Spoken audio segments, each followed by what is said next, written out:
দেশের বাইরে অর্থাৎ বিদেশে আছি বছরখানিক হইতে চলছে আল্লাহর রহমতে।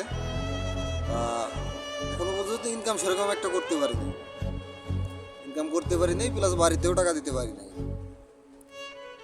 আল্লাহর রহমতে ভাই বেরাদার যতগুলো ছিল দু একজন ফোন দিয়ে কথাবার্তা জিগায়, দু একজন ফোন দিয়ে অবস্থা কি কেমন আছি কি জিগায়, আর দু একজন আছে দোস্ত 500 টাকা পাঠাইস, দোস্ত 1000 টাকা পাঠাইস, ঠিক আছে। এদিকে যে আমি এখনো বাড়িতেই টাকা পাঠাইতে পারি নাই, খোঁজ নেওয়ার টাইম নেই তাকে। এখন কথা সবার কথা না, দু একজন দোস্ত 500 টাকা দিস, দোস্ত 1000 টাকা দিস, ঠিক আছে। এখন কি বলবো ভাই বেড়াদারি তো মন খুলেও তো কিছু কইতে পারি না।